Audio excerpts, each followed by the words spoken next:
ഇന്നിപ്പോൾ മുഖ്യമന്ത്രി വാർത്താ സമ്മേളനത്തിൽ വളരെ ഗൗരവത്തോടെ അവതരിപ്പിച്ച പ്രശ്നങ്ങൾ ചർച്ചയാകുമ്പോൾ ഇപ്പോൾ ശബരിമലയിൽ നമ്മളത് കണ്ടു. ശബരിമലയുമായി ബന്ധപ്പെട്ട് സോണിയാഗാന്ധിയും അടൂർ പ്രകാശും ഗോവർദ്ധനും എല്ലാവരും ഈ പറഞ്ഞ ഭണ്ഡാരിയും അതുപോലെ ഉണ്ണികൃഷ്ണൻ പോറ്റിയൊക്കെ കൂടെ നിൽക്കുന്ന ചിത്രവും ഒക്കെ വന്നതിനെക്കുറിച്ച് വളരെ ഗൗരവത്തോടെ ഈ വിഷയം പൊതുസമൂഹത്തിന് മുമ്പാകെ ചർച്ചയ്ക്ക് വെച്ചത് മുഖ്യമന്ത്രിയാണ്. അതേ തുടർന്ന് എങ്ങനെ ആ വിഷയം മുന്നോട്ട് പോയി എന്നുള്ളതറിയാം. കോൺഗ്രസ്സുകാർ പലരും പല തരത്തിൽ വർത്തമാനം പറയുന്നത് കണ്ടു. BRN ഷഫീറൊക്കെ എന്തൊക്കെയോ പറഞ്ഞു വെച്ചതൊക്കെ സമൂഹ മാധ്യമങ്ങളിൽ ഓടിക്കൊണ്ടിരിക്കുന്നു. വലിയ ചർച്ചയായി മാറി. ഇപ്പോൾ ഇന്നും വാർത്താ സമ്മേളനത്തിൽ തെറ്റിദ്ധാരണ പരത്തുന്ന, ഇടതുപക്ഷത്തിനെതിരെ തെറ്റിദ്ധാരണ പരത്തുന്ന വിഷയങ്ങളിൽ അദ്ദേഹം അക്കമിട്ട് നിരത്തി കാര്യങ്ങൾ വിശദീകരിക്കുന്നു. നാളെ KPCC പ്രസിഡന്റ് വാർത്താ സമ്മേളനം നടത്തുന്ന ശ്രീ സജീവൻ, ഞാൻ ചോദിച്ചത് ഒരു തരത്തിലും അതിന് നല്ലൊരു സാധ്യതയില്ല എന്ന് വിചാരിക്കുന്നയാളാണ് ഞാൻ. കാരണം വളരെ ആധികാരികമായി ഇതിന് മറുപടി പറയുക എന്ന് പറയുന്നത് ദുഷ്കരമാണ്. ആ വെല്ലുവിളി, ഉത്തരവാദിത്തം നിലവിൽ കോൺഗ്രസ് നേതാക്കൾ ഏറ്റെടുക്കാൻ യാതൊരു സാധ്യതയുമില്ല. വന്ന് നിൽക്കുന്ന മാധ്യമപ്രവർത്തകരോട് എന്തെങ്കിലുമൊക്കെ പറഞ്ഞെങ്കിൽ പോകും. പക്ഷേ വാർത്താ സമ്മേളനത്തിന് വന്നിരുന്ന് ഇതിന് ആധികാരികമായി മറുപടി പറയാൻ തയ്യാറുണ്ടോ? ആ ചോദ്യം അവിടെ ഗൗരവത്തിൽ അങ്ങനെ കിടക്കട്ടെ.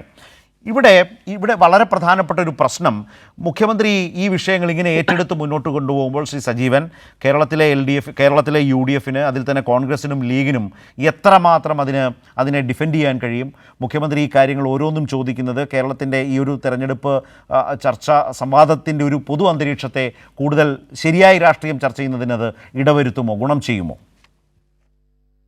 മുഖ്യമന്ത്രിയുടെ ഇന്നത്തെ പത്രസമ്മേളനത്തിന്റെ ക്രക്സ് എന്ന് പറയുന്നതിന്റെ കാതലെന്ന് പറയാവുന്നത്, ഞാൻ നേരത്തെ പറഞ്ഞ പോലെ, ഞങ്ങൾ ഭൂരിപക്ഷ വർഗീയതയും ന്യൂനപക്ഷ വർഗീയതയും ഒരേപോലെ എതിർക്കുന്നു എന്നുള്ളതാണ്.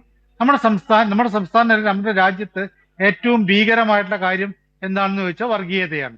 അത് വർഗീയത ഒരു പക്ഷം മാത്രമല്ല, ഭൂരിപക്ഷം വർഗീയതയുണ്ട്, ന്യൂനപക്ഷ വർഗീയതയുണ്ട്.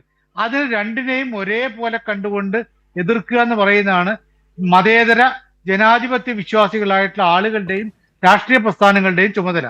ആ ചുമതല ഞങ്ങൾ നിർവഹിക്കും. ഞങ്ങൾ രണ്ടിനെയും ഒരേപോലെ കാണുന്നു എന്ന് പറയുമ്പോൾ ആ അടുത്ത ചോദ്യം, മുഖ്യമന്ത്രി ചോദിക്കാത്തൊരു ചോദ്യം, നിങ്ങൾ എന്തു ചെയ്യുന്നു എന്നാണ്. നാളെ KPCC പ്രസിഡന്റ് പത്രസമ്മേളനം നടത്തുമോ ഇല്ലയോ എന്നുള്ള കാര്യം പോട്ടെ.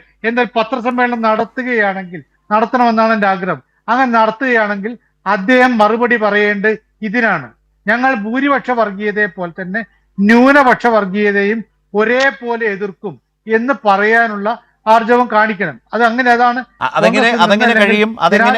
കഴിയും എന്നൊരു പ്രശ്നം പ്രാഥമികമായി തന്നെ അവിടേക്ക് പോകാതെ തന്നെ കോൺഗ്രസിന് മുമ്പിൽ നിൽക്കുകയല്ലേ? ഞാൻ ചോദിക്കുന്നത്, നേരത്തെ ശബരിമല ഞാൻ പരാമർശിച്ചതുപോലെ സോണിയ, അടൂർ പ്രകാശ് ആ ചിത്രം ഒക്കെ ഉണ്ടാക്കിയൊരു പുകിലുണ്ടല്ലോ, പാരഡിയിലെല്ലാമായി നിന്നു എന്നിടത്തു നിന്നാണ് ഒരു കുതിപ്പിലേക്ക് ആ വിഷയം അപ്പോൾ പോയത് എന്ന് പറഞ്ഞതുപോലെ മുഖ്യമന്ത്രി ഈ വിഷയത്തെ ഇന്ന് ടേക്കപ്പ് ചെയ്യുമ്പോൾ കോൺഗ്രസ് മറ്റൊരർത്ഥത്തിൽ പെട്ടുപോകുന്നുണ്ടോ?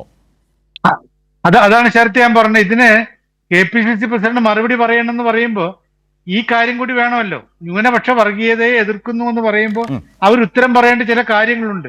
ആ ഉത്തരം പറയാൻ പറ്റുമോ ഇല്ലയോ എന്നുള്ള ഒരു ചോദ്യമുണ്ട്. അതിന് ഉത്തരം പറയാൻ ശരത്ത് പറഞ്ഞ പോലെ തന്നെ ഉത്തരം പറയാൻ പറ്റുമോ എന്നുള്ളതാണ് ചോദ്യം. അല്ല, കേവലം പൊളിറ്റിക്കൽ സ്റ്റേറ്റ്മെന്റ് കൊണ്ട് കാര്യം തീരില്ല എന്ന് ഉറപ്പാക്കിയാണ് മുഖ്യമന്ത്രി ആ വിഷയങ്ങളൊക്കെ അവതരിപ്പിച്ചത് എന്നാണ്. അതെ, അത് ഇതിന് മറുപടി പറയുമ്പോൾ ചില കാര്യം എന്തുകൊണ്ടിപ്പോ ചില ആളുകളോടൊപ്പം നിൽക്കുന്നു, അതായത് സുന്നികളും മുജാഹിദുകളും ഒക്കെ തനി വർഗീയവാദികൾ എന്ന് പറയുന്ന പ്രസ്ഥാനത്തെ ഒപ്പം കൂട്ടിയതിന്റെ ഒരു ന്യായീകരണം പറയേണ്ടി വരുമല്ലോ.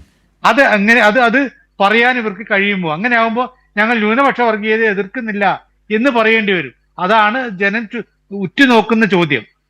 അതേസമയം അപ്പുറത്തും ഇപ്പോൾ ഭൂരിപക്ഷ വർഗീയത അല്ലെങ്കിൽ ഹിന്ദുത്വയുമായി ബന്ധപ്പെട്ട് യഥാർത്ഥത്തിൽ ഒരു നറേഷൻ സൃഷ്ടിക്കാൻ, ഇടതുപക്ഷത്തിനെതിരായ ഒരു നറേഷൻ സൃഷ്ടിക്കാൻ ഇതേ ക്യാമ്പ് ശ്രമിക്കുമ്പോൾ മുഖ്യമന്ത്രി അതുമായി ബന്ധപ്പെട്ട് കൂടി പറഞ്ഞു വെച്ച കാര്യങ്ങൾ ഈ കോൺഗ്രസിനെ സംബന്ധിച്ച് ബുദ്ധിമുട്ടുണ്ടാക്കുന്നതാണോ?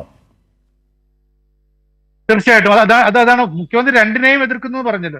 അതോടൊപ്പം തന്നെ ഏതൊക്കെ ഘട്ടങ്ങളിൽ ആരോടൊക്കെ കൂട്ടുകൂടിയിട്ടുണ്ട് കോൺഗ്രസ് പ്രസ്ഥാനം, ആരോടൊക്കെ കൂട്ടുകൂടിയിട്ടുണ്ട് എന്ന് ഉദാഹരണ സഹിതം പറയുന്നുണ്ട്. അവിടെ ന്യൂനപക്ഷ വർഗീയതയും ഭൂരിപക്ഷ വർഗീയതയും ഒരേപോലെ തന്നെ. നമ്മളിപ്പോ ഞാൻ നിൽക്കുന്ന ബേപ്പൂര് ആ പേര് കേൾക്കുമ്പോൾ തന്നെ നമുക്കറിയാം, കോലീബി എന്ന് കേൾക്കും. അതേപോലെ തന്നെ വടകര കോലീബി ആ സമയത്തൊക്കെ പത്രപ്രവർത്തനം ഫീൽഡിൽ നടത്തിയിട്ടുള്ള ആളാണ് ഞാൻ. ഈ രണ്ട് മണ്ഡലങ്ങളിലും പോയിട്ടുള്ളതാണ്. അപ്പൊ അവിടെ എന്തൊക്കെ നടന്നു എന്ന് എനിക്ക് കൃത്യമായിട്ട് അറിയാം. ഇതിനൊക്കെ ഉത്തരം പറയേണ്ട ഒരു ചുമതല കൂടി പറയുന്ന ആളുകൾക്ക് ഞങ്ങൾ എതിർക്കുന്നു എന്ന് പറയുകയാണെങ്കിൽ അതിനവർക്കുണ്ട്. ആ ഉത്തരവാദിത്തം അവർ ഏറ്റെടുക്കുമോ ഇല്ലയോ എന്നുള്ള ചോദ്യം കൂടിയുണ്ട്.